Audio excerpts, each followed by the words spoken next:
You are near, O Lord, and all your commandments are truth. Concerning your testimonies I have known of old that you have founded them forever. Consider my affliction and deliver me, for I do not forget your law. Plead my cause and redeem me. Revive me according to your word. Salvation is far from the wicked, for they do not seek your statutes. Great are your tender mercies, O Lord. Revive me according to your judgments.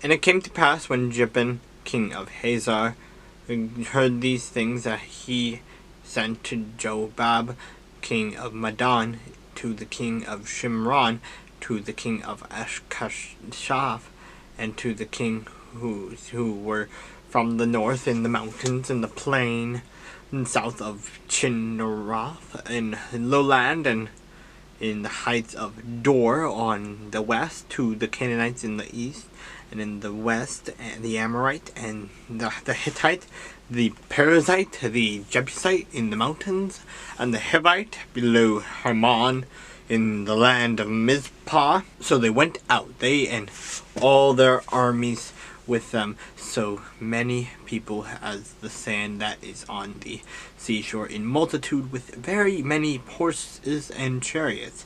And when all these kings had met them, they came and camped together at the waters of Merom to fight against Israel. But the Lord said to Joshua, "Do not be afraid because of them, for tomorrow about this time I will deliver all of them slain before Israel. You shall hamstring their horses and burn their chariots and with fire." So Joshua and all the people of war with him came against them suddenly by the waters of Merom, and they attacked them, and the Lord delivered them into the hand of Israel, who defeated them and chased them to greater Sidon, to the brook Misrephoth, into the valley of Mizpah eastward. They attacked them until they left none of them remaining.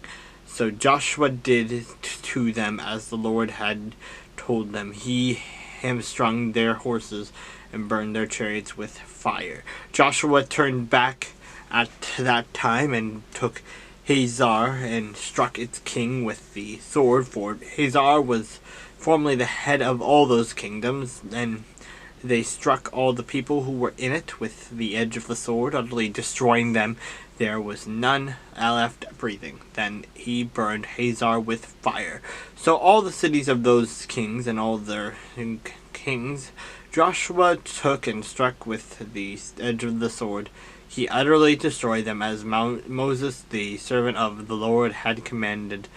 But as for the cities that stood on their mounds, Israel burned none of them, except Hazor only, which Joshua burned. And all the spoil of these cities and the livestock the children of Israel took as booty for themselves, but they struck every man with the edge of the sword until they had destroyed them, and they left none breathing, as the Lord had commanded Moses his servant. So Moses commanded Joshua, and so Joshua did.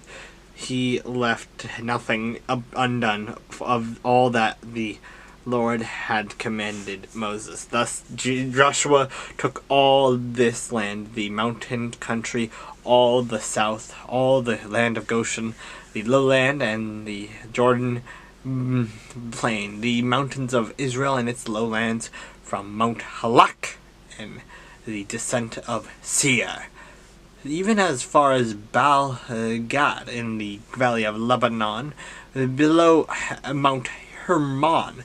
He captured all their kings and struck them down and killed them. Joshua made war a long time with all those kings. There was none, not a city that had made peace with the children of Israel, except the Hivites, the inhabitants of Gibeon. All the others they took in battle.